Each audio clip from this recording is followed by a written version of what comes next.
ನಮಸ್ತೆ ಸ್ನೇಹಿತರೆ, ಇವತ್ತು ನಾವು computer application fundamental of computer application ದ್ವಿತೀಯ BA BComನವರಿಗೆ ಇರುವಂತಹ ಕಂಪ್ಯೂಟರ್ನಲ್ಲಿ ಈಗಾಗಲೇ ನಾವು ಬ್ಲಾಕ್ 1, ಬ್ಲಾಕ್ 2, ಬ್ಲಾಕ್ 3ರಲ್ಲಿ ಬಂದಿರುವಂತಹ ಮುಖ್ಯವಾದಂತಹ ಪ್ರಶ್ನೆಗಳನ್ನೆಲ್ಲ ನೋಡ್ಕೊಂಡಿದ್ದೇವೆ. ಅದರ ಪಾಯಿಂಟ್ಸ್ಗಳನ್ನು ತಿಳ್ಕೊಂಡಿದ್ದೇವೆ, ಅದರ ವಿವರಣೆಯನ್ನು ಕೂಡ ತಿಳ್ಕೊಂಡಿದ್ದೇವೆ.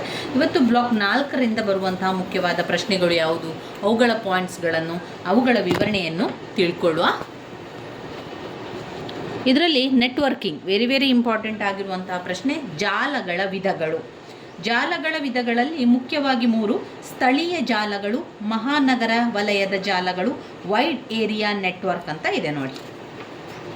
ಇದರಲ್ಲಿ ಮೊದಲಿಗೆ ನಾವು ಸ್ವಲ್ಪ ಪರಿಚಯವನ್ನು ಮಾಡಿಕೊಳ್ಳುವ. ಅಂದರೆ ನೆಟ್ವರ್ಕಿಂಗ್ ಅಂದರೆ ಏನು ಎನ್ನುವಂಥದ್ದನ್ನು ತಿಳ್ಕೊಳ್ಳುವ. ಸಂವಹನ ಸಂಯೋಜನೆಯು ಕಂಪ್ಯೂಟರ್ ವ್ಯವಸ್ಥೆ ಮೇಲೆ ದೊಡ್ಡ ಪ್ರಭಾವವನ್ನೇ ಬೀರಿದೆ. ಸಾಂಸ್ಥಿಕ ಅಗತ್ಯಗಳನ್ನು ಪೂರೈಸುತ್ತಿದ್ದ ಹಳೆಯ ಮಾದರಿಯ ಕಂಪ್ಯೂಟರ್ ಬದಲು ಕಂಪ್ಯೂಟರ್ ನೆಟ್ವರ್ಕ್ ಕೆಲಸ ಮಾಡುತ್ತಿದೆ. ಕಂಪ್ಯೂಟರ್ ನೆಟ್ವರ್ಕ್ ಅಂದರೆ ಒಂದು ಅಥವಾ ಹೆಚ್ಚು ಸ್ವಾಯತ್ತ ಕಂಪ್ಯೂಟರ್ಗಳ ಸಂಯೋಜನೆಯ ಮಾಧ್ಯಮದ ಮೂಲಕ ಪರಸ್ಪರ ದಶಮಾಂಶ ವಿನಿಮಯ ಮಾಡುವುದು ಎಂದರ್ಥ. ತಾಮ್ರದ ತಂತಿ, ಫೈಬರ್ ಆಪ್ಟಿಕ್ಸ್, ಮೈಕ್ರೋವೇವ್, ಅತಿ ಕೆಂಪು ಮತ್ತು ಸಂವಹನ ಉಪಗ್ರಹಗಳ ಮಾಧ್ಯಮದಿಂದ ಕಂಪ್ಯೂಟರ್ಗಳನ್ನು ಪರಸ್ಪರ ಬೆಸೆಯಲಾಗಿದೆ. ಸರಳ ಪದಗಳಲ್ಲಿ ನೆಟ್ವರ್ಕ್ ಅನ್ನು ಕಂಪ್ಯೂಟರ್ಗಳ ಪರಸ್ಪರ ಸಂವಹನ ಎಂದು ವ್ಯಾಖ್ಯಾನಿಸಬಹುದು. ಕಂಪ್ಯೂಟರ್ ನೆಟ್ವರ್ಕ್ ಸೃಷ್ಟಿಯನ್ನು ಕಂಪ್ಯೂಟರ್ ನೆಟ್ವರ್ಕಿಂಗ್ ಎಂದು ಕರೆಯಲಾಗುತ್ತದೆ. ಜಾಲಗಳ ವಿಧಗಳು. ನೆಟ್ವರ್ಕ್ ಟೋಪೋಲಜಿ ಮತ್ತು ಬಳಕೆಯ ಮೇಲೆ ಕಂಪ್ಯೂಟರ್ ನೆಟ್ವರ್ಕ್ ಸಾಮಾನ್ಯ ವಿಧಗಳು. ಇಲ್ಲಿ ಮುಖ್ಯವಾಗಿ ಅವರೇನು ಕೊಡ್ತಾರೆ, ನೆಟ್ವರ್ಕಿಂಗ್ನ ಜಾಲ ವಿಧಗಳನ್ನು ತಿಳಿಸಿ. ಕಂಪ್ಯೂಟರ್ನಲ್ಲಿ ನೆಟ್ವರ್ಕ್ ಟೆಕ್ನಾಲಜಿ ಜಾಲಗಳ ವಿಧಗಳನ್ನು ತಿಳಿಸಿ ಅಂತ ಕೇಳುವಾಗ ನಾವು ಈ 3 ಪಾಯಿಂಟ್ಸ್ಗಳನ್ನು ಇಟ್ಕೊಂಡು 3 ಪಾಯಿಂಟ್ಸ್ಗಳನ್ನು ವಿವರಿಸಬೇಕು. ಒಂದು, ಪ್ರಾದೇಶಿಕ ಸಂವಹನ ಜಾಲಗಳು. ಪ್ರಾದೇಶಿಕ ಸಂವಹನ ಜಾಲಗಳು. 2, metropolitan area network. Metropolitan area network. Wide area network. Wide area network. ಪ್ರಾದೇಶಿಕ ಸಂವಹನ ಜಾಲಗಳು, metropolitan area network, wide area network. ಜಾಲಗಳ ವಿಧಗಳು: ಪ್ರಾದೇಶಿಕ ಸಂವಹನ ಜಾಲಗಳು, ಮೆಟ್ರೋಪಾಲಿಟನ್ ಏರಿಯಾ ನೆಟ್ವರ್ಕ್, ಮತ್ತೊಂದು ವೈಡ್ ಏರಿಯಾ ನೆಟ್ವರ್ಕ್. ಈ 3 ಕೂಡ ನಾವು ಕಲಿಬೇಕು. ಕೆಲವೊಮ್ಮೆ ಅವರು ಪ್ರತ್ಯೇಕವಾಗಿ ಕೂಡ 5 ಅಂಕಕ್ಕೂ ಕೂಡ ಕೇಳ್ತಾರೆ. ಸ್ಥಳೀಯ ಜಾಲಗಳ ಬಗ್ಗೆ ತಿಳಿಸಿ, ಮಹಾನಗರ ವಲಯ ಜಾಲಗಳ ಬಗ್ಗೆ ತಿಳಿಸಿ, ವೈಡ್ ಏರಿಯಾ ನೆಟ್ವರ್ಕ್ ಅಂತ ತಿಳಿಸಿ, ಇಂಟ್ರಾನೆಟ್ ಅಂದರೆ ಏನು ಎನ್ನುವಂಥದ್ದನ್ನು ಕೂಡ ಕೇಳ್ತಾರೆ. ಆದ್ದರಿಂದ ನಾವೇನು ಮಾಡಬೇಕು, ಇಂಟರ್ನೆಟ್ಟಿನ ಬಗ್ಗೆ ಕೂಡ ಪ್ರಶ್ನೆಗಳು ಬಂದಿದೆ. ಇಂಟರ್ನೆಟ್ ಮೊದಲಿಗೆ ನಾವು ಜಾಲಗಳ ವಿಧಗಳನ್ನು ತಿಳ್ಕೊಳ್ಳುವ. ಸ್ಥಳೀಯ ಜಾಲ, ಮಹಾನಗರ ವಲಯ ಜಾಲ ಮತ್ತು ವೈಡ್ ಏರಿಯಾ ನೆಟ್ವರ್ಕ್. ಒಟ್ಟು 3 ಪಾಯಿಂಟ್ಸ್ಗಳಿರುವುದು. ಅದಾದ ನಂತರ ನಾವು ಇಂಟರ್ನೆಟ್ಟಿಗೆ ಬರುವ. ಮೊದಲು ಸ್ಥಳೀಯ ಜಾಲ ಅಂದರೆ ಏನು? ಅದು ನಮ್ಮ ಸ್ಥಳೀಯವಾಗಿ ಮಾಹಿತಿಗಳು ರವಾನಿಸುವಂಥದ್ದು. ಸ್ಥಳೀಯವಾಗಿ ಆ ಒಂದು ಏನು ಹೇಳ್ತೇವೆ, ಆ ಒಂದು ಜಾಲಗಳು ಹೋಗುವಂಥದ್ದು. ಕೇಬಲ್ ವೈರ್ ನಮ್ಮ ಸ್ಥಳೀಯವಾಗಿರುವಂಥದ್ದು. ಸಾಮಾನ್ಯವಾಗಿ ಲ್ಯಾನ್ ಎಂಬ ಸ್ಥಳೀಯ ಜಾಲವು ಖಾಸಗಿ ಸ್ವಾಮ್ಯದ ಒಂದು ಕಟ್ಟಡ ಅಥವಾ ಕ್ಯಾಂಪಸ್ ಒಳಗಿರುವ ಕೆಲವು ಕಿಲೋಮೀಟರ್ ಸಾಮ್ಯತೆಯಲ್ಲಿ ಹರಡುವಂತಹ ಜಾಲ. ಅವುಗಳನ್ನು ವ್ಯಾಪಕವಾಗಿ ಸಂಪನ್ಮೂಲಗಳು ಮತ್ತು ಮಾಹಿತಿ ವಿನಿಮಯ ಮಾಡಲು ಷೇರು ಕಂಪನಿ ಕಚೇರಿಗಳಲ್ಲಿ ಮತ್ತು ಕಾರ್ಖಾನೆಗಳಲ್ಲಿ ಪರ್ಸನಲ್ ಕಂಪ್ಯೂಟರ್ಗಳ ಸಂಪರ್ಕಕ್ಕಾಗಿ ಬಳಸಲಾಗುತ್ತದೆ. ಲ್ಯಾನ್ ಅನ್ನು 3 ಗುಣಲಕ್ಷಣಗಳ ಮೂಲಕ ಇತರ ಜಾಲಗಳಿಂದ ಬೇರ್ಪಡಿಸಬಹುದು. 1, ಅವುಗಳ ಗಾತ್ರ. 2, ಸಂವಹನ ತಂತ್ರಜ್ಞಾನ. 3, ತಮ್ಮ ಟೊಪೋಲಜಿ. ಅವುಗಳ ಗಾತ್ರ, ಸಂವಹನ ತಂತ್ರಜ್ಞಾನ, ತಮ್ಮ ಟೊಪೋಲಜಿ. ಈ ಸ್ಥಳೀಯ ಜಾಲಗಳು ಈ ಮುಖಾಂತರ ತಮ್ಮ ಜಾಲಗಳನ್ನು ಬೇರ್ಪಡಿಸುವಂಥದ್ದು. ಲ್ಯಾನ್ ಗಾತ್ರದಲ್ಲಿ ಸೀಮಿತಗೊಳಿಸಲಾಗಿರುವ ಲ್ಯಾನ್ನ ಎಲ್ಲ ಯಂತ್ರಗಳನ್ನು ಒಂದು ಕೇಬಲ್ ಮೂಲಕ ಜೋಡಿಸಿರುವ ಸಂವಹನ ತಂತ್ರಜ್ಞಾನ ಒಳಗೊಂಡಿದೆ. ಸಾಂಪ್ರದಾಯಿಕ ಲ್ಯಾನ್ 100 Mbps 10 Mbps ವೇಗದಲ್ಲಿ ಕಾರ್ಯನಿರ್ವಹಿಸುತ್ತದೆ. ಕಡಿಮೆ ವಿಳಂಬ, ನ್ಯಾನೋ ಸೆಕೆಂಡ್ಗಳಲ್ಲಿ ಮೈಕ್ರೋ ಸೆಕೆಂಡ್ ಅಥವಾ ನ್ಯಾನೋ ಸೆಕೆಂಡ್ ಇದೆ. ವಿವಿಧ ಟೊಪೋಲಾಜಿ ಸಾಧ್ಯವಿದೆ. ಒಂದು ಬಸ್ ಜಾಲದಲ್ಲಿ ಯಾವುದೇ ಕ್ಷಣದಲ್ಲಿ ಒಂದು ಯಂತ್ರ ಮಾತ್ರ ಮಾಸ್ಟರ್ ಆಗಿದ್ದು ಪ್ರಸಾರ ಮಾಡಲು ಅವಕಾಶ ಇದೆ. ಅದು ಸುತ್ತಮುತ್ತಲು ನಮ್ಮ ಸ್ಥಳೀಯವಾಗಿರುವಂಥದ್ದು. ಇನ್ನು ಮಹಾನಗರ ವಲಯ ಜಾಲ ಅಂತ ಇದ್ದರೆ ಪಟ್ಟಣಕ್ಕೆ, ಸಂಪೂರ್ಣ ಪೇಟೆಗೆಲ್ಲ ನಾವು ನೋಡುವಂಥದ್ದು. ಒಂದು ಮಹಾನಗರ ವಲಯದ ಜಾಲ ಒಂದು ನಗರವನ್ನು ಆವರಿಸುತ್ತದೆ. ಅನೇಕ ನಗರಗಳಲ್ಲಿ ಲಭ್ಯವಿರುವಂತಹ ಕೇಬಲ್ ದೂರದರ್ಶನ ಜಾಲಬಂಧ MAN ಅತ್ಯುತ್ತಮ ಉದಾಹರಣೆಯಾಗಿದೆ. MAN ಒಟ್ಟಿಗೆ 2 ಅಥವಾ ಹೆಚ್ಚು ಸ್ಥಳೀಯ ಸಂವಹನ ಜಾಲ ಸಂಪರ್ಕಿಸುತ್ತದೆ. ಆದರೆ ಅದು ಪಟ್ಟಣ, ನಗರ ಅಥವಾ ಮಹಾನಗರದ ಮಿತಿಯನ್ನು ಕೂಡ ಮೀರುವುದಿಲ್ಲ. ಬಹುಮಾರ್ಗ ನಿರ್ದೇಶಕಗಳು, ಸ್ವಿಚ್ಗಳು, ಹಬ್ಸ್ಗಳನ್ನು ಉಪಯೋಗಿಸಿ ಮ್ಯಾನ್ ಅನ್ನು ರಚಿಸಲಾಗುತ್ತದೆ. ಇನ್ನು ಬರುವಂಥದ್ದು ವೈಡ್ ಏರಿಯಾ ನೆಟ್ವರ್ಕ್ ಅಂದರೆ ವ್ಯಾನ್. ಎರಡನೇದು MAN ಇದು ವ್ಯಾನ್ WAN ಅಂದರೆ full form wide area network. Wide area network ಅಂದರೆ ಕಾಡುಗಳಲ್ಲಿ ಅಥವಾ ದೊಡ್ಡ ದೊಡ್ಡ ಕಾಡು ಪ್ರದೇಶ, ದೊಡ್ಡ ಭೌಗೋಳಿಕ ಪ್ರದೇಶ, ಸಾಮಾನ್ಯವಾಗಿ ದೇಶ ಅಥವಾ ಖಂಡದಲ್ಲಿ ವ್ಯಾಪಿಸಿದೆ. ಇದು ಬಳಕೆದಾರರ ಪ್ರೋಗ್ರಾಂಗಳನ್ನು ಉದ್ದೇಶಿಸಲಾದ ಯಂತ್ರಗಳ ಸಂಗ್ರಹವನ್ನು ಹೊಂದಿದೆ. ಈ ಯಂತ್ರಗಳನ್ನು ಹೋಸ್ಟ್ ಎನ್ನುತ್ತಾರೆ. ಅವುಗಳನ್ನು ಒಂದು ಸಂವಹನ ಸಬ್ನೆಟ್ ಅಥವಾ ಕೇವಲ ಸಬ್ನೆಟ್ ಸಂಪರ್ಕದಿಂದ ಜೋಡಿಸಲಾಗಿರುತ್ತದೆ. ಸಂವಹನ ಸಬ್ನೆಟ್ ಸಾಮಾನ್ಯವಾಗಿ ದೂರವಾಣಿ ಕಂಪನಿ ಅಥವಾ ಇಂಟರ್ನೆಟ್ ಸೇವೆ ಪೂರೈಕೆದಾರ ಒಡೆತನದಲ್ಲಿ ನಿರ್ವಹಿಸಲಾಗುತ್ತದೆ, ಆದರೆ ಗ್ರಾಹಕರು ಹೋಸ್ಟ್ಗಳಾಗಿರುತ್ತಾರೆ. ಇನ್ನು ಬರುವಂಥದ್ದು ಇಂಟರ್ನೆಟ್ ಅಂದರೆ ಏನು? ಇಂಟರ್ನೆಟ್ ಅನೇಕ PC ಪರಸ್ಪರ ಸಂಪರ್ಕ ಜಾಲದಲ್ಲಿರುವಂತಹ ವ್ಯವಸ್ಥೆ. ಅಂತರ್ಜಾಲದಲ್ಲಿರು PCಗಳು ಅಂತರ್ಜಾಲದ ಹೊರಗಿನ ಪ್ರಪಂಚಕ್ಕೆ ಲಭ್ಯವಿಲ್ಲ. ಇಲ್ಲಿ ಇಂಟರ್ನೆಟ್ಟಿನ ಬಗ್ಗೆ ಕೇಳಿದ್ದಾರೆ. ಇಂಟರ್ನೆಟ್ಟಿನ ಬಗ್ಗೆ ನಿಮಗೆ ಜನರಲ್ ಆಗಿ ಗೊತ್ತಿರುವಂತಹ ವಿಷಯಗಳನ್ನು ಕೂಡ ನೀವು ಬರಿತಾ ಹೋಗ್ಬೋದು. ಒಮ್ಮೆ ಇದರಲ್ಲಿ ಓದ್ತಾ ಹೋಗಿ, ಆಮೇಲೆ ನಿಮಗೆ ಯಾವ ರೀತಿ ಬರಿಬೇಕು ಅಥವಾ ಯಾವ ರೀತಿ ಅದನ್ನು ವಿವರಿಸಬೇಕು ಅಥವಾ ಪಾಯಿಂಟ್ಸ್ಗಳನ್ನ ಯಾವ ರೀತಿ ಬರೆಯುವುದು ಅಂತ ಗೊತ್ತಾಗ್ತದೆ. ನಾನಿಲ್ಲಿ ನಿಮಗೆ ಹೇಳ್ತಾ ಹೋಗ್ತೇನೆ. ಅಂತರ್ಜಾಲದಲ್ಲಿ PCಗಳು ಅಂತರ್ಜಾಲದ ಹೊರಗಿನ ಪ್ರಪಂಚಕ್ಕೆ ಲಭ್ಯವಿಲ್ಲ. ಸಾಮಾನ್ಯವಾಗಿ ಪ್ರತಿ ಕಂಪನಿ ಅಥವಾ ಸಂಸ್ಥೆಯು ತಮ್ಮ ಇಂಟರ್ನೆಟ್ ಜಾಲವನ್ನು ಹೊಂದಿದೆ ಮತ್ತು ಕಂಪನಿಯ ಸದಸ್ಯರು, ನೌಕರರು ತಮ್ಮ ಅಂತರ್ಜಾಲದ ಕಂಪ್ಯೂಟರ್ಗಳನ್ನು ಪ್ರವೇಶಿಸಬಹುದು. ಇಂಟರ್ನೆಟ್ನ ಪ್ರತಿ ಕಂಪ್ಯೂಟರನ್ನು ಒಂದು IP ವಿಳಾಸದಿಂದ ಗುರುತಿಸಲ್ಪಡುತ್ತದೆ. ಇಲ್ಲಿ ಇಂಟರ್ನೆಟ್ ಯಾವ ರೀತಿ ಬರ್ತದೆ ಅಂತ ನೋಡಿ. ಇಂಟರ್ನೆಟ್ಟಲ್ಲಿ ಯಾವುದನ್ನೆಲ್ಲ ಬಳಸಲಾಗ್ತದೆ ಅಂತ.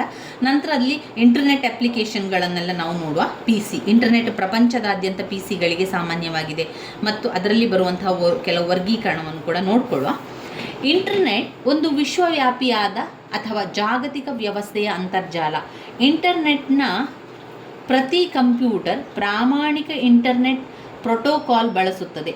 ಒಂದು ಅನನ್ಯ IP ವಿಳಾಸದಿಂದ ಗುರುತಿಸಲ್ಪಡುತ್ತದೆ. IP ವಿಳಾಸ ಅಂತ ಸಂಪರ್ಕಿತ ಕಂಪ್ಯೂಟರ್ ಜಾಲ ಮತ್ತು ಇಂಟರ್ನೆಟ್ನಲ್ಲಿರುವ ಕಂಪ್ಯೂಟರ್ ಸ್ಥಳ ಗುರುತಿಸಬಲ್ಲ ಸಂಖ್ಯೆಗಳ ಒಂದು ಅನನ್ಯ ಸೆಟ್ ಆಗಿದೆ. ವಿಶೇಷ ಕಂಪ್ಯೂಟರ್ DNS ಹೆಸರಿಸಲು ಬಳಸಲಾಗುತ್ತದೆ.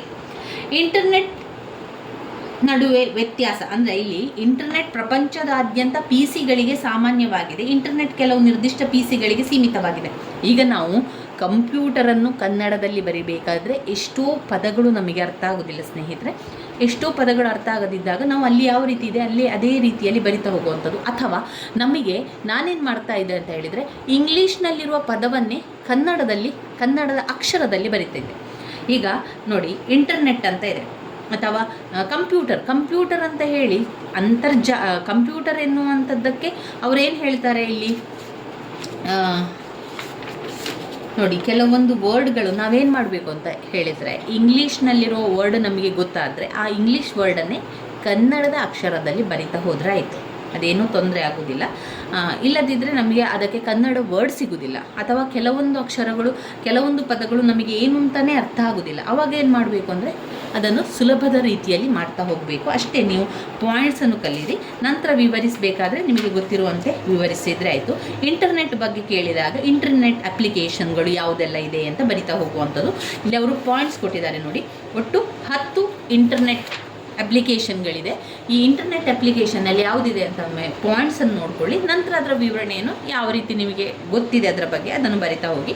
ಅದರ ಬಗ್ಗೆ ಏನೂ ಗೊತ್ತಿಲ್ಲ ಅಂತಂದರೆ ಒಮ್ಮೆ ಅದನ್ನು ಪಾಯಿಂಟ್ಸನ್ನು ನೋಡ್ಕೊಳ್ಳಿ, ವಿವರಣೆ ಏನಿದೆ ಅಂತ ನೋಡಿಕೊಂಡ್ರೆ ಸಾಕು. ಇಂಟರ್ನೆಟ್ ಅಪ್ಲಿಕೇಶನ್ನ ಪಾಯಿಂಟ್ಸ್ಗಳನ್ನು ಹೇಳ್ತಾ ಹೋಗ್ತೇನೆ. ಬರೀ ಇಂಟರ್ನೆಟ್ ಅಂತ 5 ಅಂಕ ಕೊಟ್ಟರು ಕೂಡ ಇದನ್ನೇ ಬರಿತಾ ಹೋದರೆ ಆಯಿತು.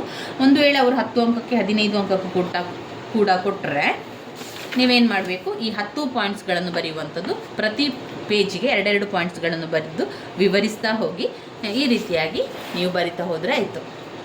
ಇಂಟರ್ನೆಟ್ ಅಪ್ಲಿಕೇಶನ್ ಒಂದು ಸಂವಹನ, ಎರಡು ಕೆಲಸ ಹುಡುಕಾಟಗಳು, ಮೂರು ಪುಸ್ತಕಗಳು ಮತ್ತು ಅಧ್ಯಯನ ವಸ್ತುಗಳ ಹುಡುಕುವಿಕೆ, ವಸ್ತುಗಳ ಹುಡುಕುವಿಕೆ, ಆರೋಗ್ಯ ಮತ್ತು ಔಷಧ, 5 ಪ್ರಯಾಣದ ಬಗ್ಗೆ ಕೂಡ ನಾವು ಇಂಟರ್ನೆಟ್ ಎಲ್ಲ ಹುಡುಕ್ತಾ ಇರ್ತೇವೆ ನೋಡಿ. ಪ್ರಯಾಣ, ಮನರಂಜನೆ, ಶಾಪಿಂಗ್, ಸ್ಟಾಕ್ ಮಾರುಕಟ್ಟೆಯ ನವೀಕರಣ, ರಿಸರ್ಚ್ ಮಾಡುವಂಥದ್ದು, ಇಂಟರ್ನೆಟ್ ವ್ಯಾಪಾರ ಬಳಕೆ, ಮನರಂಜನೆ, ಶಾಪಿಂಗ್, ಸ್ಟಾಕ್ ಮಾರುಕಟ್ಟೆ ನವೀಕರಣ, ರಿಸರ್ಚ್, ಇಂಟರ್ನೆಟ್ ವ್ಯಾಪಾರ ಬಳಕೆ. ಇದು ಇಂಟರ್ನೆಟ್ಟಿನ ಅಪ್ಲಿಕೇಶನ್ಗಳಲ್ಲಿ ಬರುವಂಥದ್ದು. ಮತ್ತೊಮ್ಮೆ ಪಾಯಿಂಟ್ಸ್ ಹೇಳ್ತಾ ಹೋಗ್ತೇನೆ. ಸಂವಹನ, ಕೆಲಸ ಹುಡುಕಾಟಗಳು, ಪುಸ್ತಕಗಳು ಮತ್ತು ಅಧ್ಯಯನ ವಸ್ತುಗಳ ಹುಡುಕುವಿಕೆ, ಆರೋಗ್ಯ ಮತ್ತು ಔಷಧ, ಪ್ರಯಾಣ, ಮನರಂಜನೆ, ಶಾಪಿಂಗ್, ಸ್ಟಾಕ್ ಮಾರುಕಟ್ಟೆ ನವೀಕರಣ, ರಿಸರ್ಚ್, ಇಂಟರ್ನೆಟ್ ವ್ಯಾಪಾರ ಬಳಕೆ. ಇಂಟರ್ನೆಟ್ ಅಪ್ಲಿಕೇಶನ್ಗಳು ಒಂದು ಸಂವಹನ ಅಂದರೆ ಮಾತನಾಡುವಂಥದ್ದು, ಸಂದೇಶವನ್ನು ಕಳಿಸುವಂಥದ್ದು. ಇಂಟರ್ನೆಟ್ ಮೂಲಕ ಎಲೆಕ್ಟ್ರಾನಿಕ್ ಮೇಲ್ ಬಳಸಿಕೊಂಡು ಸಂದೇಶ ಸ್ವೀಕರಿಸುವ ಮತ್ತು ಕಳುಹಿಸುವ ಸೇವೆ. ಈ ಸೇವೆ ಒದಗಿಸುವ ಕೆಲವು ವೆಬ್ಸೈಟ್ಗಳಿರ್ತದೆ. yahoomail.com, hotmail.com, ಮೇಲ್ ಈ ರೀತಿಯಾಗಿ ಇರ್ತದೆ. 2 ಕೆಲಸ ಹುಡುಕಾಟಗಳು, ವಿವಿಧ ಕ್ಷೇತ್ರಗಳಲ್ಲಿ ಮತ್ತು ಪ್ರದೇಶಗಳಲ್ಲಿ ಕೆಲಸ ಲಭ್ಯತೆ ಬಗ್ಗೆ ಮಾಹಿತಿಯನ್ನು ಪಡೆಯಲು ನೀವು ನಿರೀಕ್ಷಿತ ಕೆಲಸಕ್ಕಾಗಿ ಆನ್ಲೈನ್ನಲ್ಲಿ ನಿಮ್ಮ ರೆಸ್ಯೂಮನ್ನು ಪ್ರಕಟಿಸಬಹುದು. ಈ ಸೇವೆ ಒದಗಿಸುವ ಕೆಲವು ವೆಬ್ಸೈಟ್ಗಳು naukri.com, monster.com, ಆಮೇಲೆ summerjob.com, recruitmentindia.com ಈ ರೀತಿಯಾಗಿ. ಇನ್ನು 3ನೇದು ಪುಸ್ತಕಗಳು ಮತ್ತು ಅಧ್ಯಯನ ವಸ್ತುಗಳ ಹುಡುಕುವಿಕೆ. ಪುಸ್ತಕಗಳು ಮತ್ತು ವಿಶ್ವದಾದ್ಯಂತ ಸಂಗ್ರಹಿಸಿದ ಇತರ ಅಧ್ಯಯನದ ವಸ್ತುಗಳನ್ನು ಸುಲಭವಾಗಿ ಇಂಟರ್ನೆಟ್ ಮೂಲಕ ಪಡೆಯಬಹುದು. ಇತ್ತೀಚಿನ ವಿಶ್ವಕೋಶಗಳು ಆನ್ಲೈನ್ನಲ್ಲಿ ಕೂಡ ಲಭ್ಯವಿದೆ. 4ನೇದು ಆರೋಗ್ಯ ಮತ್ತು ಔಷಧ. ಇಂಟರ್ನೆಟ್ನಿಂದ ಜನರು ವಿವಿಧ ರೋಗಗಳ ಬಗ್ಗೆ ಮಾಹಿತಿ ಹೊಂದಬಹುದು. ಆರೋಗ್ಯ, ವೈದ್ಯಕೀಯ ಕ್ಷೇತ್ರದ ಬಗ್ಗೆ ಮಾಹಿತಿ ಮತ್ತು ಅರಿವು ಸಹಾಯವನ್ನು ಪಡೆಯಬಹುದು. ರೋಗಿಯನ್ನು ವೈದ್ಯರ ಜೊತೆಗೆ ಭೇಟಿ ಮಾಡಿಸಬಹುದು. ಈ ಸೇವೆ ಒದಗಿಸುವ ಕೆಲವು ವೆಬ್ ತಾಣಗಳಿವೆ. 5ನೇ ಪಾಯಿಂಟ್ ಪ್ರಯಾಣ. ವಿವಿಧ ಪ್ರವಾಸಿ ಸ್ಥಳದ ಬಗ್ಗೆ ಮಾಹಿತಿಯನ್ನು ಪಡೆಯಲು ಇಂಟರ್ನೆಟ್ಟನ್ನು ಬಳಸಬಹುದು. ಇದನ್ನು ಹಾಲಿಡೇ, ಪ್ರವಾಸ, ಹೋಟೆಲ್ಗಳು, ರೈಲು, ವಿಮಾನಗಳನ್ನು ಬುಕ್ಕಿಂಗ್ ಮಾಡಲು ಕೂಡ ಬಳಸಬಹುದು. ಈ ಸೇವೆ ಒದಗಿಸುವ ಕೆಲವು ವೆಬ್ಸೈಟ್ಗಳಿದೆ. traveling.com, ಬೇರೆ trip.comಗಳೆಲ್ಲ ಸಿಗುವಂಥದ್ದು. ಮನರಂಜನೆ, ಅಂತರ್ಜಾಲದ ಮೂಲಕ ಜೋಕ್, ಸಿನಿಮಾ, ಹಾಡುಗಳು, ಇತ್ತೀಚಿನ ಕ್ರೀಡಾ ನವೀಕರಣಗಳನ್ನು ಡೌನ್ಲೋಡ್ ಮಾಡ್ಬೋದು. ಈ ಸೇವೆ ಒದಗಿಸುವ ಕೆಲವು ವೆಬ್ಸೈಟ್ಗಳು ಬೇರೆ ಇದೆ ನೋಡಿ. movie.com, crysinofo.com. Shopping, internet online ಶಾಪಿಂಗ್ಗಳಿಗೆ ಕೂಡ ಬಳಸಲಾಗ್ತದೆ. ಕೇವಲ ಖಾತೆಗಳ ವಿವರವನ್ನು ನೀಡುವ ಮೂಲಕ ನೀವು ವ್ಯವಹಾರ ಮಾಡ್ಬೋದು. ನೀವು ನಿಮ್ಮ ಬಿಲ್ಲುಗಳ ಪಾವತಿ, ಬ್ಯಾಂಕ್ ಸಂಬಂಧಿಸಿದ ವ್ಯವಹಾರ ಕೂಡ ಮಾಡ್ಬೋದು. 8ನೇ ಪಾಯಿಂಟ್ ಸ್ಟಾಕ್ ಮಾರುಕಟ್ಟೆ ನವೀಕರಣ. ಇಂಟರ್ನೆಟ್ ಮೂಲಕ ನೀವು ಕುಳಿತಲ್ಲಿಯೇ ಮಾರಾಟ ಅಥವಾ ಷೇರುಗಳನ್ನು ಖರೀದಿಸಬಹುದು. ಹಲವಾರು ವೆಬ್ಸೈಟ್ಗಳು ಅದರಲ್ಲಿ ಬಂಡವಾಳ ಕುರಿತು ಮಾಹಿತಿ ಕೂಡ ಒದಗಿಸುತ್ತದೆ. ಇನ್ನು 9ನೇದು ರಿಸರ್ಚ್. ಒಂದು ದೊಡ್ಡ ಸಂಖ್ಯೆಯ ಜನರು ಸಂಶೋಧನಾ ಉದ್ದೇಶಗಳಿಗಾಗಿ ಇಂಟರ್ನೆಟ್ ಬಳಸಿಕೊಂಡು ಯಾವುದೇ ರೀತಿಯ ಮಾಹಿತಿಯನ್ನು ಕೂಡ ಡೌನ್ಲೋಡ್ ಮಾಡುತ್ತಿದ್ದಾರೆ. 10ನೇ ಪಾಯಿಂಟ್ ಇಂಟರ್ನೆಟ್ ವ್ಯಾಪಾರ ಬಳಕೆ. ಇಂಟರ್ನೆಟ್ ಮೂಲಕ ವ್ಯಾಪಾರ ಮಾಡಲು ಬಳಸಬಹುದು. ಇದರಲ್ಲಿ ಬೇರೆ ವಿಧಾನಗಳಿವೆ. ಉತ್ಪನ್ನದ ಬಗ್ಗೆ ಗ್ರಾಹಕನಿಗೆ ಆನ್ಲೈನ್ ಮೂಲಕ ಮಾಹಿತಿ ಒದಗಿಸಬಹುದು. ವ್ಯಾಪಾರ ಮಾರುಕಟ್ಟೆ ಮಾಹಿತಿಯನ್ನು ಕೂಡ ಒದಗಿಸುತ್ತದೆ. ಗ್ರಾಹಕರಿಗೆ ಕಂಪನಿ ಉತ್ಪನ್ನದ ಬಗ್ಗೆ ಮಾಹಿತಿ ಒದಗಿಸಿ ಮಧ್ಯಮ ಪುರುಷರ ನಿವಾರಣೆಯಾಗಿ ಮತ್ತು ಗ್ರಾಹಕರ ಜೊತೆ ನೇರ ಸಂಪರ್ಕ ಹೊಂದಿ ಕಂಪನಿಗಳ ಆರ್ಥಿಕ ಮಾಹಿತಿ ಒದಗಿಸುವ ಮೂಲಕ ಹೂಡಿಕೆದಾರರಿಗೆ ಮಾಹಿತಿಯನ್ನು ಒದಗಿಸುತ್ತದೆ. ಇವಿಷ್ಟು ಕಂಪ್ಯೂಟರ್ನ ಬಗ್ಗೆ ಬಂದಾಗ ನೀವು ಬರಿತಾ ಹೋಗಬೇಕು. ಕಂಪ್ಯೂಟರ್ ಅಪ್ಲಿಕೇಶನ್ ಅಂತ ಕೊಡ್ತಾರೆ ಅಥವಾ ಕಂಪ್ಯೂಟರ್ ಇಂಟರ್ನೆಟ್ಟಿನ ಅಪ್ಲಿಕೇಶನ್ ಅಂತ ಕೊಡ್ತಾರೆ. ಆಗ ನಾವು ಇದನ್ನು ಬರಿತಾ ಹೋದರೆ ಆಯಿತು. ಇನ್ನು ಬರುವಂಥದ್ದು ಇಮೇಲ್ಗಳು.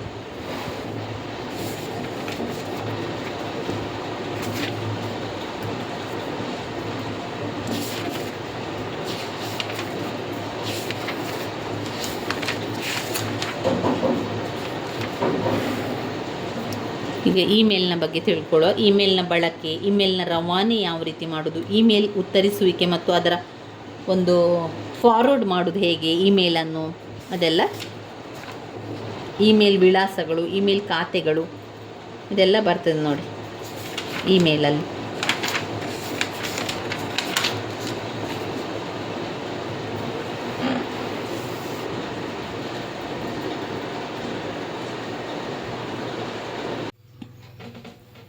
ಇಮೇಲ್ಗಳ ಬಗ್ಗೆ ನೋಡ್ಕೊಳ್ಳುವ.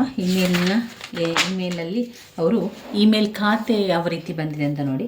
ಒಮ್ಮೆ ನೀವು ಇಮೇಲ್ ಖಾತೆಯನ್ನು ಪಡೆದ ನಂತರ ನೀವು ಅಂತರ್ಜಾಲದಲ್ಲಿ ನಿಮ್ಮ ಇಮೇಲ್ಗಳನ್ನು ಸಂಗ್ರಹಿಸಬಹುದು, ಅಥವಾ ಒಂದು ಕಂಪ್ಯೂಟರ್, ಲ್ಯಾಪ್ಟಾಪ್ ಅಥವಾ ಇನ್ನೊಂದು ಅಂತರ್ಜಾಲ ಸಂಪರ್ಕ ಸಾಧನದ ಮೇಲೆ ಅವುಗಳನ್ನು ಸಂಗ್ರಹಿಸಬಹುದು.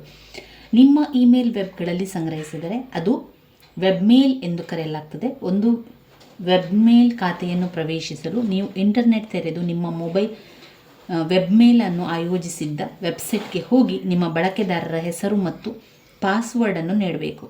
ನಿಮ್ಮ ಇಮೇಲ್ಗಳನ್ನು ಒಂದು ಡೆಸ್ಕ್ಟಾಪ್ ಕಂಪ್ಯೂಟರ್ ಅಥವಾ ಲ್ಯಾಪ್ಟಾಪ್ ಅಥವಾ ಟ್ಯಾಬ್ಲೆಟ್ ನಂತರ ಅಂತರ್ಜಾಲ ಸಂಪರ್ಕ ಸಾಧನ ಸಂಗ್ರಹಗಳಲ್ಲಿ ಹೊಂದಬಹುದು. ಈ ರೀತಿಯಲ್ಲಿ ನೀವು ಸಾಮಾನ್ಯವಾಗಿ ಇಮೇಲ್ ಕ್ಲೈಂಟ್ ಎಂಬ ವಿಶೇಷ ಸಾಫ್ಟ್ವೇರ್ನಿಂದ ನಿಮ್ಮ ಇಮೇಲ್ ಪ್ರವೇಶಿಸಬಹುದು. ಇನ್ನು ಇದರಲ್ಲಿ ನಾವು ನೋಡಿದರೆ ಇಮೇಲ್ನ ಬಳಕೆ, ಯಾವ ರೀತಿ ಇಮೇಲನ್ನು ಬಳಕೆ ಮಾಡುವಂಥದ್ದು.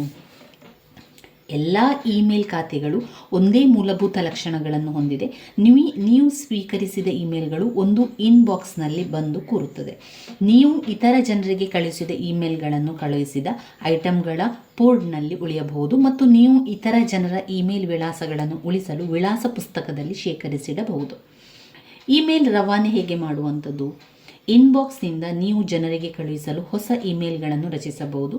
ನೀವು ಯಾವ ಕ್ಷೇತ್ರದಲ್ಲಿ ಇಮೇಲ್ ವಿಳಾಸಕ್ಕೆ ಅಥವಾ ಇಮೇಲ್ ವಿಳಾಸಗಳನ್ನು ನಮೂದಿಸಿ ಒಂದು CC ಕ್ಷೇತ್ರವನ್ನು ನೀವು ಇತರ ಜನರಿಗೆ ಇಮೇಲ್ ಪ್ರತಿಗಳನ್ನು ಕಳುಹಿಸಲು ಬಳಸಬಹುದು.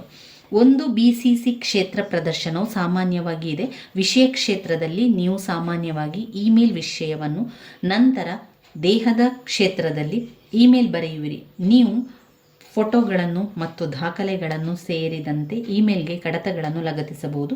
ನೀವು ಕ್ಲಿಕ್ ಮಾಡಿದಾಗ ಇಮೇಲ್ ಇಂಟರ್ನೆಟ್ನಲ್ಲಿ ಇತರ ವ್ಯಕ್ತಿಯ ಇಮೇಲ್ ಖಾತೆಗೆ ಕಳಿಸಲಾಗುತ್ತದೆ. ಅವರು ತಮ್ಮ ಖಾತೆಗೆ ಮುಂದಿನ ಬಾರಿ ಪ್ರವೇಶಿಸಿದಾಗ ಅದನ್ನು ಪಡೆಯುತ್ತಾರೆ.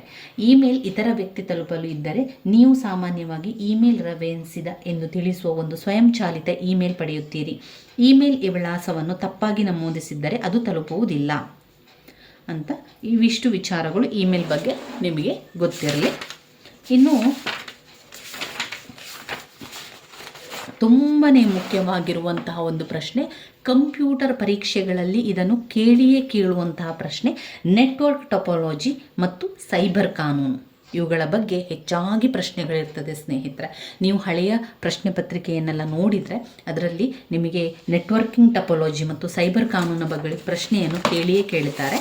ಹೆಚ್ಚಾಗಿ ಬರುವಂಥ ಒಂದು ಪ್ರಶ್ನೆ ಅಂತಲೇ ಹೇಳ್ಬೋದು. 2023 ಪ್ರಶ್ನೆ ಪತ್ರಿಕೆಯಲ್ಲಿ 5 ಅಂಕಕ್ಕೆ ಬಂದಿರುವಂತಹ ಪ್ರಶ್ನೆಗಳಲ್ಲಿ ಕಂಪ್ಯೂಟರ್ ಇತಿಹಾಸ ವಿವರಿಸಿ, ಇನ್ಪುಟ್ ಸಾಧನ, ಸಂಕ್ಷಿಪ್ತವಾಗಿ ಕಂಪ್ಯೂಟರ್ ಮೆಮೊರಿ, ಕಂಪೈಲರ್ ಮತ್ತು ಇಂಟರ್ಪ್ರಿಟರನ್ನು ವಿವರಿಸಿ, ಇದನ್ನೆಲ್ಲ ನಾವು ನೋಡಿಕೊಂಡೆವು. ನೀವು ಹೇಗೆ MS ವರ್ಡ್ ಡಾಕ್ಯುಮೆಂಟ್ಗೆ ಚಿತ್ರವನ್ನು ಸೇರಿಸುವಿರಿ, ಕಂಪ್ಯೂಟರ್ ಸುರಕ್ಷತೆ ಹಾಗೂ ಅದರ ಲಾಭಗಳನ್ನು ತಿಳಿಸಿ. ಕೆಲವೊಂದು ನಮಗೆ ಅರ್ಥವೇ ಆಗದಂತಹ ಕೆಲವೊಂದು ಪ್ರಶ್ನೆಗಳನ್ನು ಓದ್ಕೊಳ್ಬೇಡಿ. ಇನ್ನುಳಿದಿರುವಂತಹ ಆಪ್ಷನ್ಗಳನ್ನು ನೋಡಿಕೊಂಡು ಅದನ್ನು ಬರಿಬೋದು ನಮಗೆ. ಇಲ್ಲಿ ನೋಡಿ, ಸೈಬರ್ ಕಾನೂನನ್ನು 10 ಅಂಕಕ್ಕೆ ಕೇಳಿದ್ದಾರೆ. ಮಲ್ಟಿಮೀಡಿಯಾ ಅನ್ವಯಗಳ ಪ್ರಾಮುಖ್ಯತೆ, ಇದನ್ನು ನಾವೇ ನಮ್ಮ ಜನರಲ್ ಆಗಿ ಬರೆಯುವಂಥದ್ದು. ಅಂದರೆ ಮಲ್ಟಿಮೀಡಿಯಾ ಅನ್ವಯಗಳ ಪ್ರಾಮುಖ್ಯತೆ, ಮಲ್ಟಿಮೀಡಿಯಾ ಯಾವುದೆಲ್ಲ ಬರ್ತದೆ, ಈಗ TV, ರೇಡಿಯೋ, ಮೊಬೈಲ್ ಫೋನ್ಗಳು, ಈ ರೀತಿಯ ಒಂದು ಮಲ್ಟಿಮೀಡಿಯಾಸ್ಗಳಿದೆಯಲ್ಲ, ಅದರ ಒಂದು ಅನ್ವಯಗಳ ಪ್ರಾಮುಖ್ಯತೆ, ಅದು ನಮ್ಮ ಒಂದು ಸಮಾಜದಲ್ಲಿ ಇರೋದ್ರಿಂದ ನಮಗೆ ಎಷ್ಟೆಲ್ಲ ಸಹಕಾರಿಯಾಗಿದೆ, ಯಾವ ರೀತಿಯ ಪ್ರಯೋಜನವನ್ನು ಕೊಡ್ತಾ ಇದೆ, ಅಷ್ಟೇ ಅಲ್ಲದೆ ಅದರ ಪ್ರಯೋಜನ ಜೊತೆಗೆ ಯಾವ ರೀತಿಯ ತೊಂದರೆಗಳನ್ನು ಕೊಡ್ತಾ ಇದೆ, ಅದರಲ್ಲಿರುವಂಥ ಸಮಸ್ಯೆಗಳೇನು, ಅದರಲ್ಲಿಂದ ಇರುವಂಥ ದೋಷಗಳೇನು, ಅದೆಲ್ಲ ಕೂಡ ನಾವು ಒಂದು ಪ್ರಬಂಧದ ರೀತಿಯಲ್ಲಿ ಬರಿತಾ ಹೋದರೆ ಆಯಿತು. ಸೈಬರ್ ಕಾನೂನನ್ನು ವಿವರಿಸಿ.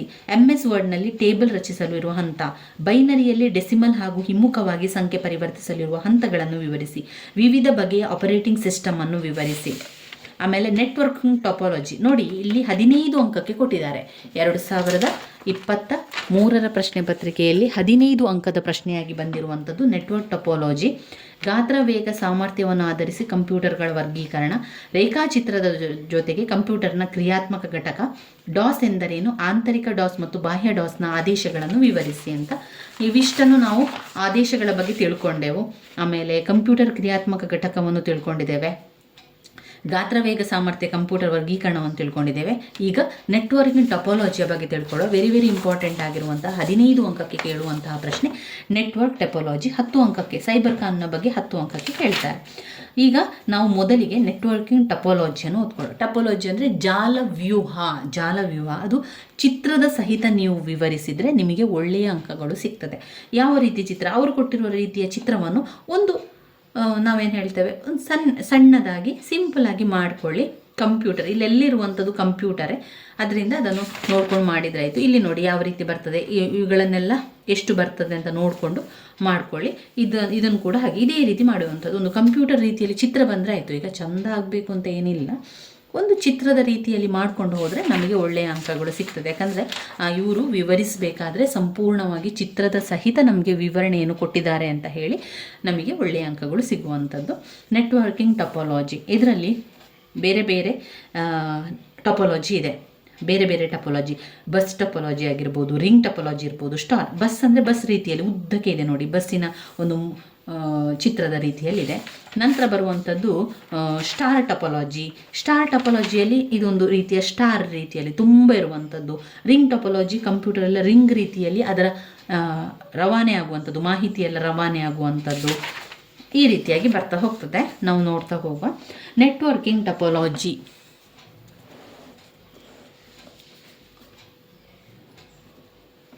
ಒಂದು ಜಾಲಬಂಧದ ದೈಹಿಕ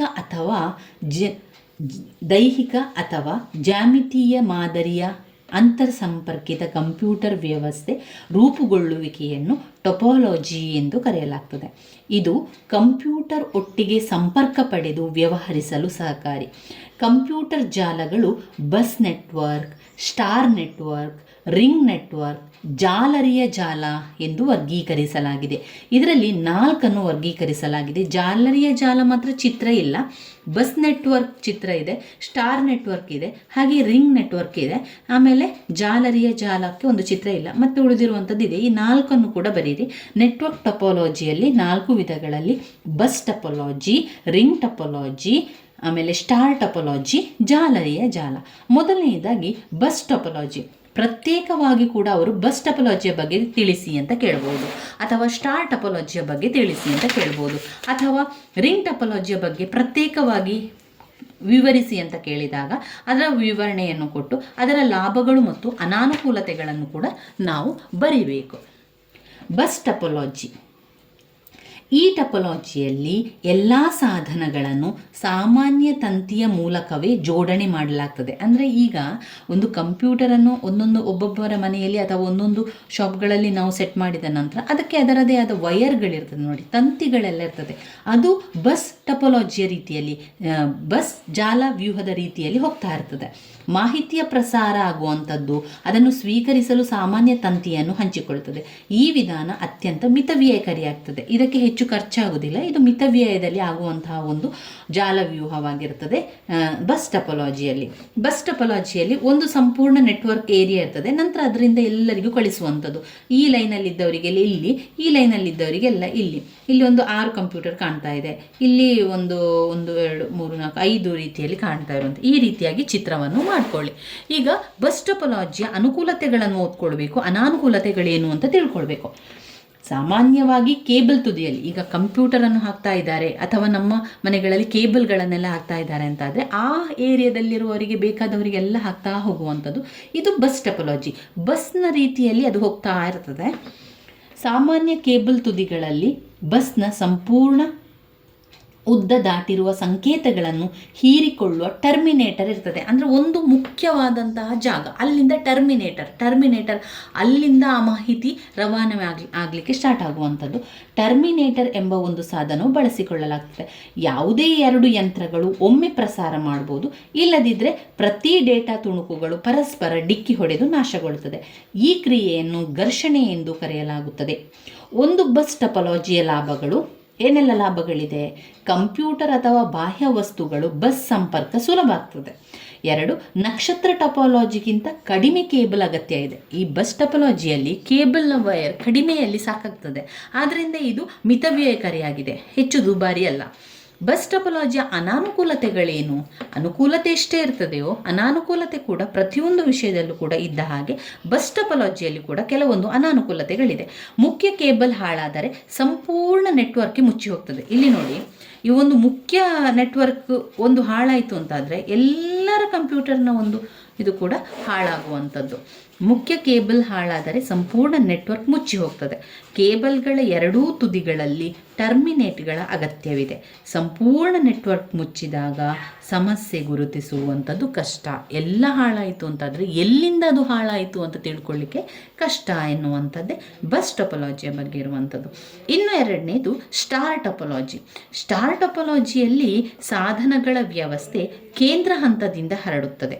ಕೇಂದ್ರ ಹಂತದಲ್ಲಿ ನಾವು ಸಾಮಾನ್ಯವಾಗಿ ಒಂದು ಹಬ್ ಎಂಬ ಸಾರ್ವತ್ರಿಕ ಸಾಧನವನ್ನು ಇಡ್ತೇವೆ. ಸ್ಟಾರ್ ಟೊಪೊಲಾಜಿ ನೆಟ್ವರ್ಕಿಂಗ್ ಮಾರುಕಟ್ಟೆ ಸ್ಥಳದಲ್ಲಿ ಒಂದು ಜನಪ್ರಿಯ ಆಯ್ಕೆಯಾಗಿರ್ತದೆ. ಅಂದರೆ ಒಂದು ಮಾರುಕಟ್ಟೆ ಇರಬೇಕು, ಅದಕ್ಕೆ ದೊಡ್ಡದಾದ ಮಾರುಕಟ್ಟೆಯಲ್ಲಿ ಅದನ್ನು ತುಂಬ ಬಳಸುವಂಥದ್ದು. ಬರುವ ಸಂಕೇತಗಳನ್ನು ವರ್ಧಿಸುವ ಹಬ್ಸ್ಗಳನ್ನು ಸಕ್ರಿಯ ಹಬ್ಸ್ ಅಥವಾ ಬಹುಬಂದರು ರಿಸೀವರ್ಗಳು ಎಂದು ಕರೆಯುತ್ತೇವೆ.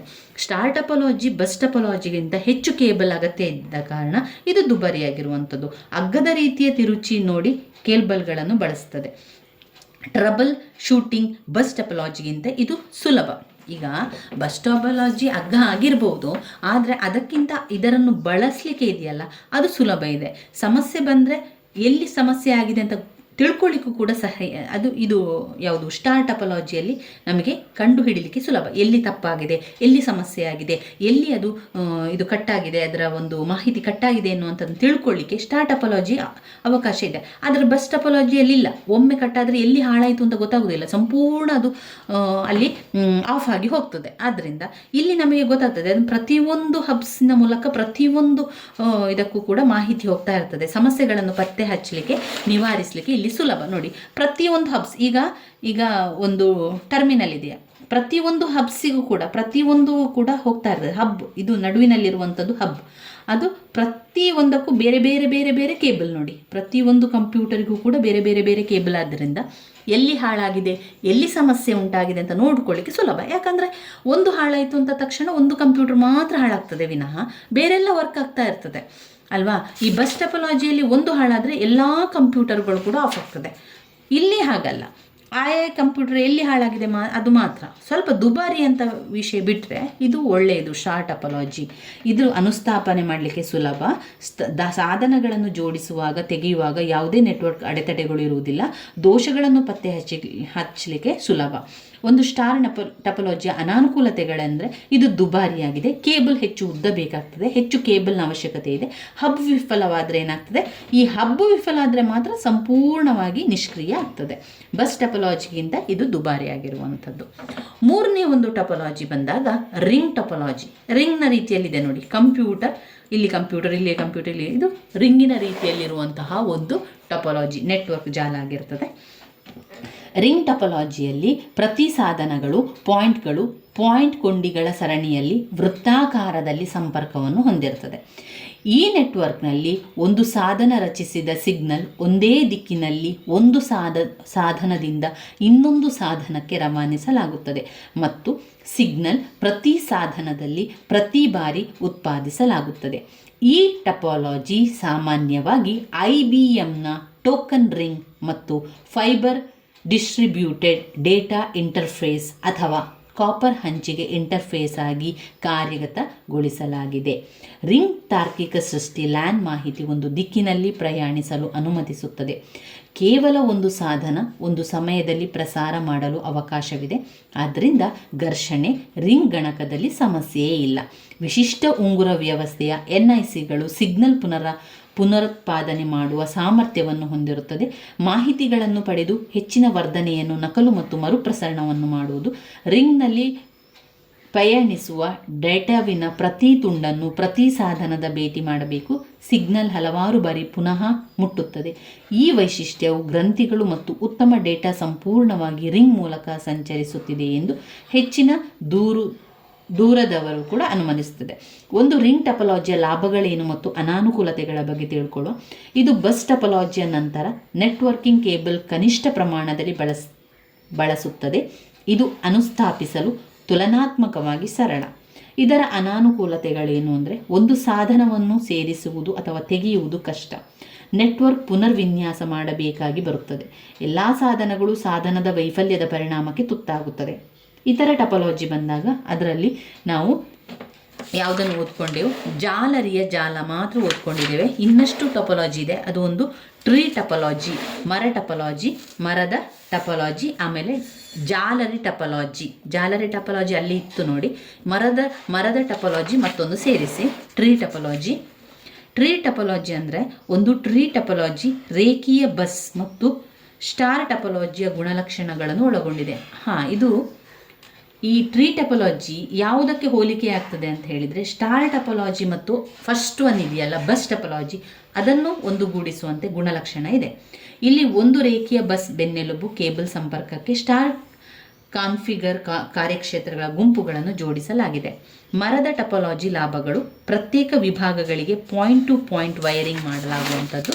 ಅನೇಕ ಯಂತ್ರಾಂಶ ಮತ್ತು ತಂತ್ರಾಂಶ ಮಾರಾಟಗಾರರ ಬೆಂಬಲಿತವಾದ ಟಪಾಲಜಿ. ಮರದ ಟಪಾಲಜಿಯ ಅನಾನುಕೂಲತೆಗಳು ಅಂತ ಹೇಳಿದರೆ, ಒಟ್ಟಾರೆ ಕೇಬಲ್ಗಳನ್ನು ಮಾದರಿ ಪ್ರತಿಯೊಂದು ವಿಭಾಗದಲ್ಲಿ ಉದ್ದ ಮಿತಿಗಳನ್ನು ಬಳಸಲಾಗ್ತದೆ. ಬೆನ್ನೆಲುಬು ಸಾಲನ್ನು ಬೇರ್ಪಡಿಸಿದರೆ ಸಂಪೂರ್ಣ ಭಾಗ ಕಡಿಮೆಯಾಗುತ್ತದೆ. ರಚಿಸಲು ಇನ್ನಷ್ಟು ಕಷ್ಟ ಮತ್ತು ಇತರ ಟಪಾಲಜಿಗಿಂತ ಹೆಚ್ಚು ತಂತಿ ವೆಚ್ಚವಾಗುತ್ತದೆ. ಎರಡನೆಯದು ನಕ್ಷತ್ರ ತಂತಿ ರಿಂಗ್, ಹೈಬ್ರಿಡ್ ಟಪಾಲಜಿ, ಜಾಲರಿ ಟಪಾಲಜಿ. ಒಟ್ಟು 3 ಎಕ್ಸ್ಟ್ರಾ ಇದೆ. ಒಂದು ಟ್ರೀ ಟಪಾಲಜಿ, ನಕ್ಷತ್ರ ಟಪಾಲಜಿ, ನಕ್ಷತ್ರ ತಂತಿ ರಿಂಗ್, ಜಾಲರಿ ಟಪಾಲಜಿ ಅಥವಾ ಹೈಬ್ರಿಡ್ ಟಪಾಲಜಿ. ನೋಡಿ, ಇದು ಟ್ರೀ ಟಪಾಲಜಿ, ಹೈಬ್ರಿಡ್ ಟಪಾಲಜಿ, ಜಾಲರಿ ಟಪಾಲಜಿ.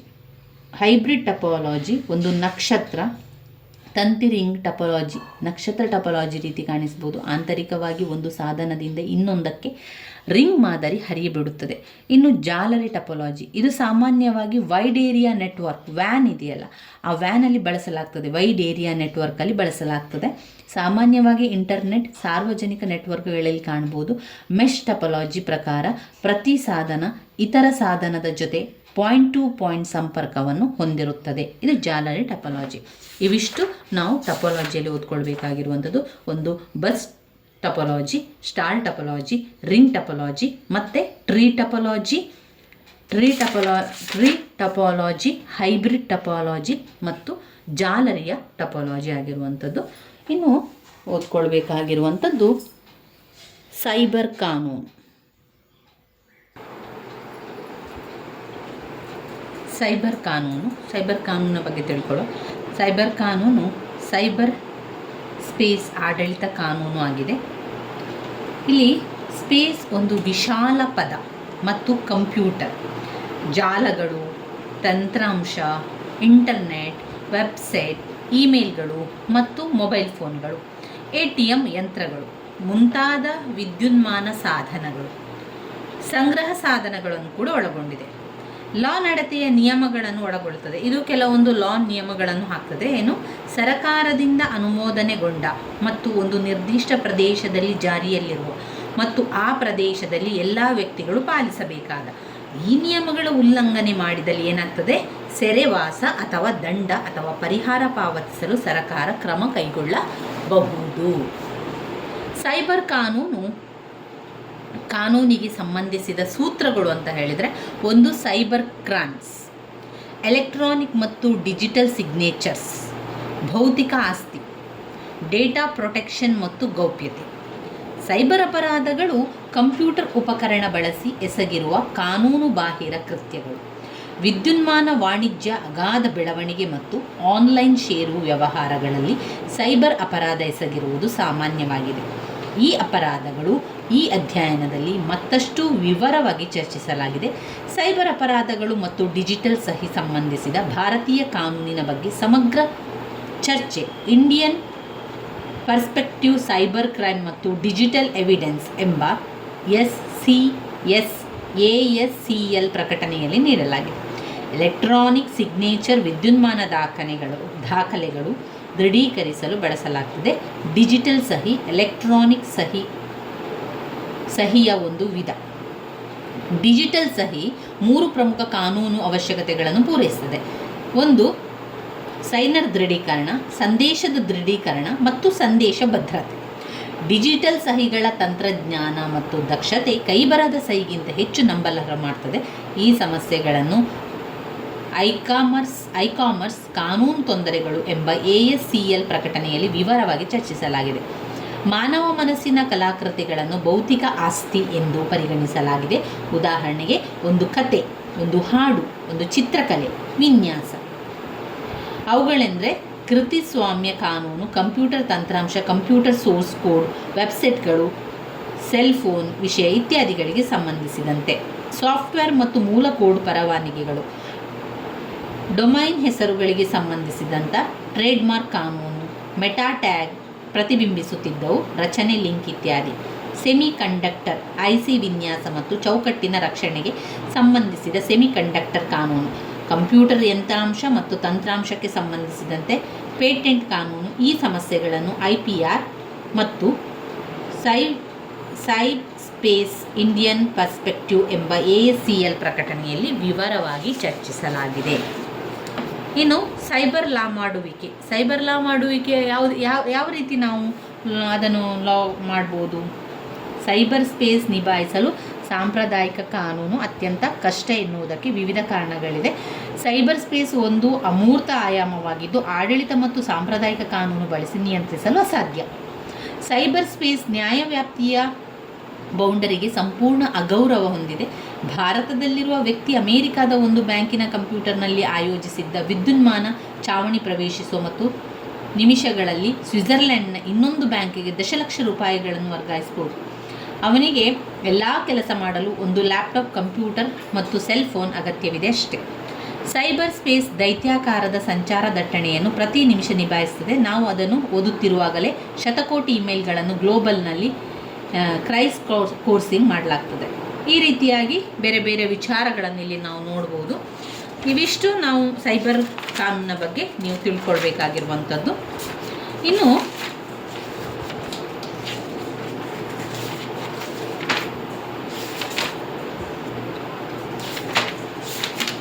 ಇದರಲ್ಲಿ ಓದ್ಕೊಳ್ಬೇಕಾಗಿರುವಂಥದ್ದು MS ಪ್ರಶ್ನೆಗಳು ಬರ್ತದೆ, ಅದನ್ನು ನೋಡ್ಕೊಳ್ಳುವ.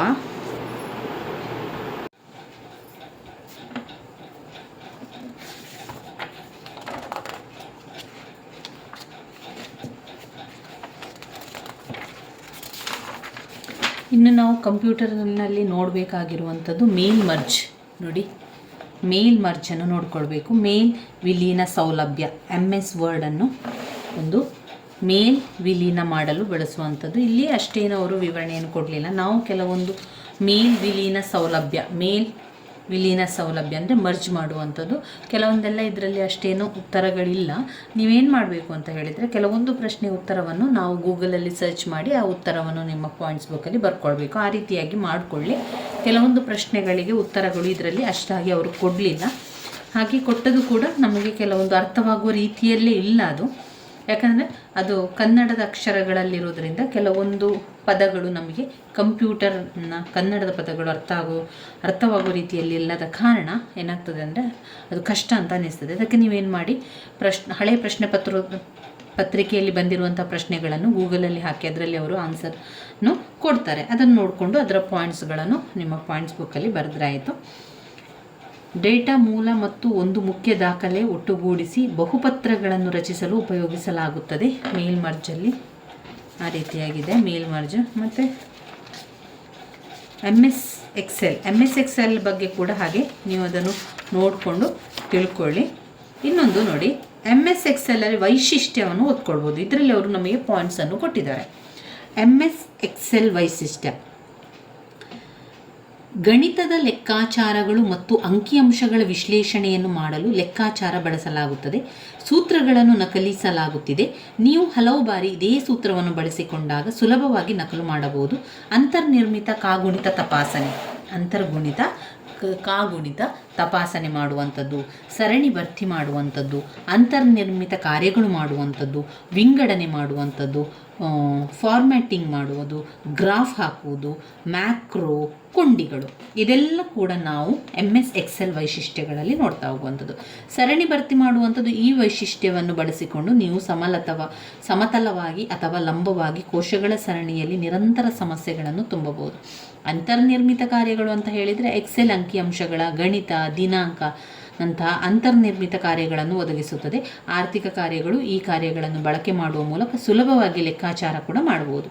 ವಿಂಗಡಣೆ ಅಂತ ಬಂದಾಗ ಡಾಟಾ ಅಥವಾ ಯಾವುದೇ ಕಾಲಮ್ನಲ್ಲಿ ಸಂಗ್ರಹವಾಗಿರುವ ದಶಮಾಂಶ ಮೌಲ್ಯ ಅವರೋಹಣ ಹಾಗೂ ಆರೋಹಣ ಮಾಡಬಹುದು. ಫಾರ್ಮ್ಯಾಟಿಂಗ್, ಒಂದು ಕೋಶದಲ್ಲಿ ಸಂಗ್ರಹಿಸಲಾದ ಡಾಟಾ ದಪ್ಪ ಮಾಡಬಹುದು, ಇಟ್ಯಾಲಿಕ್ ಫಾಂಟ್ ಗಾತ್ರ ಪರಿವರ್ತಿಸುವ ಇತ್ಯಾದಿ ಮಾಡಬಹುದು. ಗ್ರಾಫ್ ಹಾಕುವುದು, ನೀವು ಡೇಟಾಬೇಸ್ನ ಡೇಟಾವನ್ನು ಗ್ರಾಫ್ನಲ್ಲಿ ರಚಿಸಬಹುದು. ಮ್ಯಾಕ್ರೋ, ಇದು ಒಂದು ಕೆಲಸವನ್ನು ಸ್ವಯಂಚಾಲಿತಗೊಳಿಸುವ ಸೂಚನೆಗಳನ್ನು ಒಳಗೊಂಡ ಒಂದು ಸಣ್ಣ ಅನುಕ್ರಮ. ಇದು ಕೆಲವು ಕೀಬೋರ್ಡ್ ಶಾರ್ಟ್ಸ್ಗಳನ್ನು ನೀಡುವ ಮೂಲಕ ಪೂರ್ವ ನಿರ್ಧಾರಿತ ಮತ್ತು ಪೂರ್ವ ದಾಖಲಾದ ಸರಣಿ ಹಂತಗಳನ್ನು ನಡೆಸುವ ಒಂದು ಸಣ್ಣ ಕಾರ್ಯಕ್ರಮ. ನೀವು ಸಮಯ ಉಳಿಸಲು ಮತ್ತು ಉತ್ಪಾದಕತೆ ಹೆಚ್ಚಿಸಲು ಸಹಾಯ ಮಾಡುತ್ತದೆ. ಇನ್ನು ಕೊಂಡಿಗಳು ಅಂತ ಬಂದಾಗ ಬೇರೆಡೆಯಿಂದ ಸಂಗ್ರಹಿಸಿದ ಮಾಹಿತಿಯನ್ನು ಕೆಲಸದ ಹಾಳೆಯಲ್ಲಿ ಪ್ರದರ್ಶಿಸಲು ಬಳಸಲಾಗ್ತದೆ. ಉದಾಹರಣೆಗೆ ನೀವು ಎಕ್ಸೆಲ್ ಶೀಟ್ ಒಳಗೆ ಒರಾಕಲ್ ಡೇಟಾ ಬೇಸನ್ನು ತರಬಹುದು. ಹಾಗೆ ನೀವು ಇಂತಹ ಪದಗಳ ಮತ್ತೊಂದು ಎಕ್ಸೆಲ್ ದತ್ತಾಂಶವನ್ನು ಕೂಡ ಲಿಂಕ್ ಮಾಡಬಹುದು ಅಂತ ಕೊಟ್ಟಿದ್ದಾರೆ. ಇನ್ನು ಯಾವುದಿದೆ ಇದರಲ್ಲಿ ನೋಡ್ಕೊಳ್ಬೇಕಾಗಿರುವಂಥದ್ದು,